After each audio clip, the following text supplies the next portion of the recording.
سنڈوں کے ساتھ بیٹیوں کو بہنوں کو بٹھانا کوئی غیرتی ایمان نہیں ہے. مسئلہ کھل کر سنو، جواب قیامت کے دن آپ دیں گے.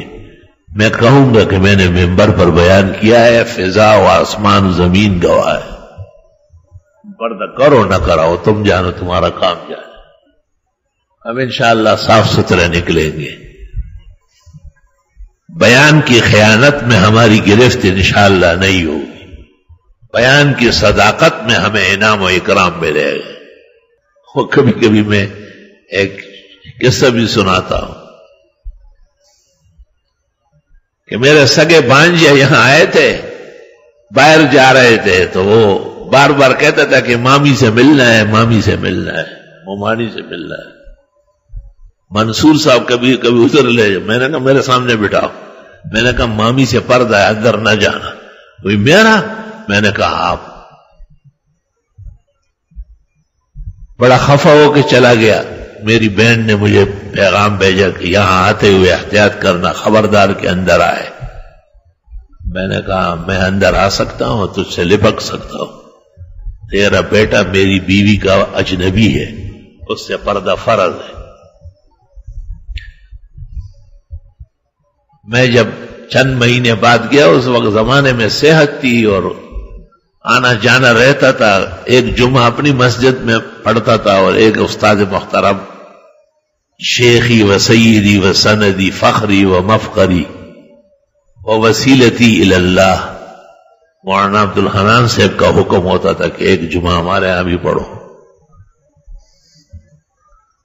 تو وہاں میں نے مولویوں سے جگہ جگہ سنا ہو یار عجیب عجیب مسائل بیان کرتے ہوئے. کیا مسئلہ بیان ہوا ہے؟ چچا کے لڑکے سے، ماموں کے لڑکے سے، پھوپھی کے لڑکے سے، خالہ کے لڑکے سے. یہ تو ان کو بالکل میراث و جائیداد سمجھتے ہیں نا. میں نے کہا ان کے ساتھ نکاح ہو سکتا ہے، یہ محرم نہیں ہے، اجنبی سے پردہ فرض ہے.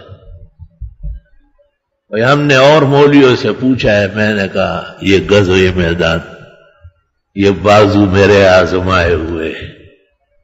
ٹھیک، یہ خود آپ کے استاد محترم کہتے ہیں کہ یار میرا شاگرد ہے لیکن بہت سخت ہے، کیا کروں.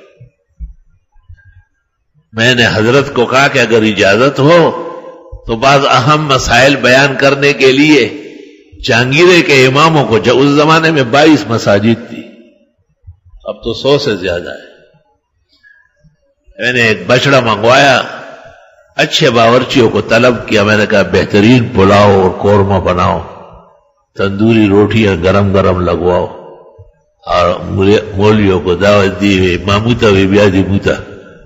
انہوں نے کہا ہاں آپ کے پیچھے جمعہ پڑھ لیں گے. یہ لوگ اپنی زور پڑے اپنا کام کریں. وہاں جمعوں کی اتنی پرواہ لوگ نہیں کرتے، مولویوں کی مرضی ہوتی. سارے آ گئے اور محراب میں نے لحاف اور گدیلے ڈالے اور حضرت اقدس کو اس پر بٹھایا اور ممبر پر بیٹھ گئے اور یہ مسئلہ بیان کیا. اور حضرت سے پوچھتا تھا کہ یہ مسئلہ صحیح ہے کہ جس سے کبھی بھی نکاح ہو سکتا ہو وہ محرم نہیں ہے، اجنبی ہے اور اس سے پردہ فرض ہے؟ بالکل. پھر میں نے کہا کہ یہ حدیث حضرت کو یاد ہے کہ پیغمبر سے پوچھا گیا جب آپ نے یہ مسئلے بیان کیے تو آپ سے کہا گیا فمل ہم وہ دیور کا کیا حکم ہے؟ ہم وہ کہتے خاون کے چھوٹے بھائی کو.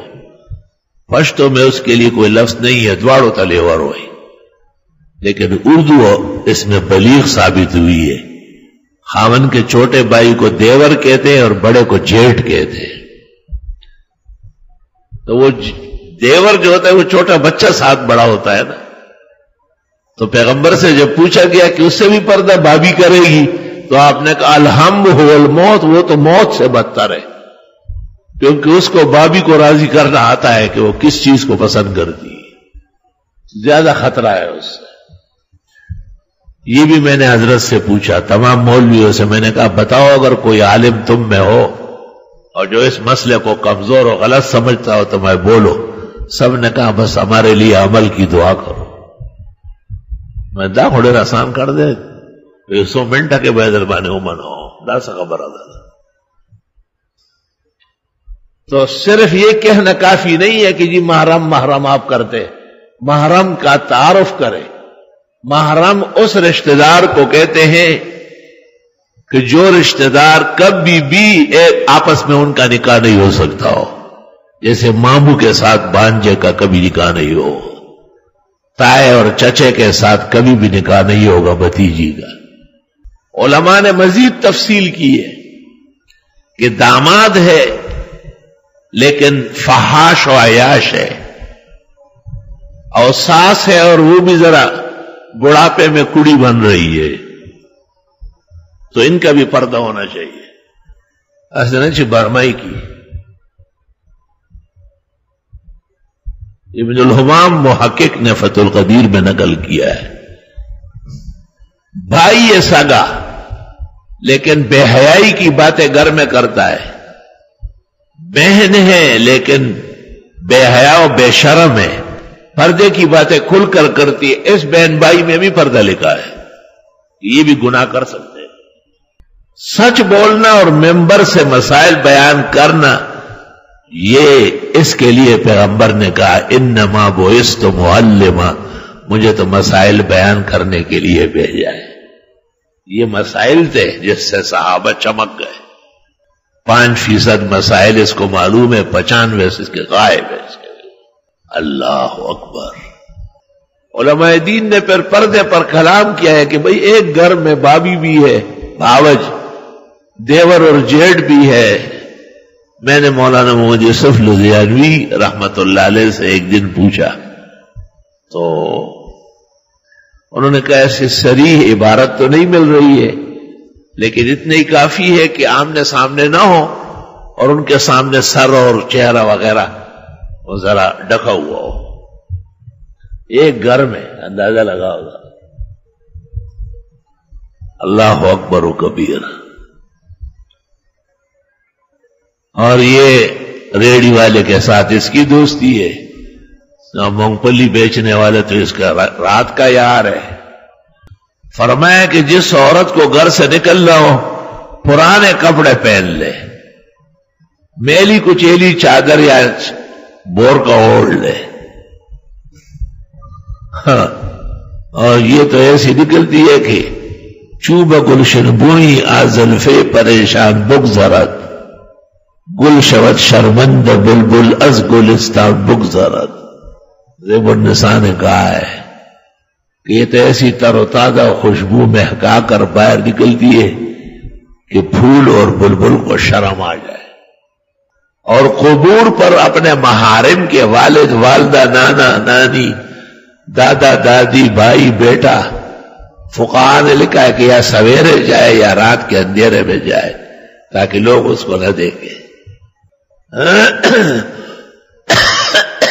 پردہ تو بہت ضروری ہے. مشکات شریف کتاب النکاح میں جناب نبی کریم صلی اللہ علیہ وسلم تشریف فرماتے. ام حبیبہ اور حضرت حفصہ دونوں امہات المومنین ازواج مطہرات ہیں. امت مسلمہ کی اپنی ماؤں سے بڑھ کر حق رکھتی ہے. اتنے میں نابینا صحابی عبداللہ ابن ام مکتوم، جن کی فضیلت میں سورت عباسہ نازل ہوئی، وہ تشریف لانے لگے. تو آپ نے ان سے کہا کہ احتجبا میں رہو، پردے میں ہو جاؤ. بیبیوں نے کہا اعما لا ینظرنا،